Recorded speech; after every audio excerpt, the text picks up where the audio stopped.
প্রত্যেকটা বেয়ারিং প্যাডেস্টালের মাঝখানে একটা করে মেশ আছে, 2 লেয়ারের মেশ। এটা আসলে হচ্ছে এই যে রিইনফোর্সমেন্টের দিকে যদি তাকান, এই দিক থেকে পেঁচায় পেঁচায় 1 লেয়ার, আর এই দিক থেকে পেঁচানো পেঁচানো 1 লেয়ার।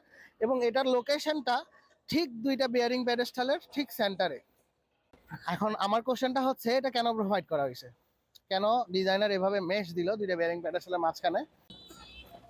এই যে দেখেন, আমার সামনের পিয়ার ক্যাপের উপরে গার্ডার অলরেডি ইরেকশন করা হয়েছে এবং এন ডায়াফ্রাম কাস্টিং করা হয়ে গেছে। এন ডায়াফ্রাম বা এন ক্রস গার্ডার বলি আমরা এটাকে। তো এখনো ডেকটা কাস্টিং করা হয় নাই। এই মেশ দেওয়ার মেইন রিজনটা হচ্ছে, এই গার্ডারের নিচে তো বেয়ারিং প্যাড আছে, ইলাস্টোমেরিক বেয়ারিং প্যাড। এই বেয়ারিং প্যাডের মেইনটেনেন্স রিলেটেড কাজ করতে হয় বা বেয়ারিং প্যাডটা চেঞ্জ করতে হবে, তখন কিন্তু আপনাকে গার্ডারটা আপ করতে হবে। গার্ডার আপ না করলে তো আমি বেয়ারিং প্যাড বের করতে পারবো না, রাইট? সো আমরা গার্ডার আপ করার জন্য এই ঠিক 2টা বেয়ারিং প্যাডেস্টালের মাঝখানে জ্যাক লাগাবো। এই যে এই লোকেশনে জ্যাক দিব। এবং এই যে আমার এন ডায়াফ্রাম বা এন ডায়াফ্রামের যে লোকেশনে জ্যাকের মাথাটা লাগবে, এন ডায়াফ্রাম কাস্টিং করা হয়েছে দেখতে পারতেছেন গার্ডারের মাঝখানে, ওই জায়গাতেও কিন্তু মেশ আছে।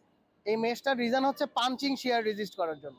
যেহেতু জ্যাকের মাধ্যমে যখন আমরা গার্ডারগুলোকে আপ করব, তখন যে জায়গাতে জ্যাকটা বসাবো ওই জায়গাতে একটা huge amount of concentrated load imposed হবে। এই কনসেন্ট্রেটেড লোড যখন ছোট্ট জায়গার মধ্যে পড়ে, তখন সেখানে পাঞ্চিং শিয়ার জেনারেট হইতে পারে। সেই পাঞ্চিং শিয়ার রেজিস্ট করার জন্য কিন্তু এই মেশগুলা প্রোভাইড করা হয়।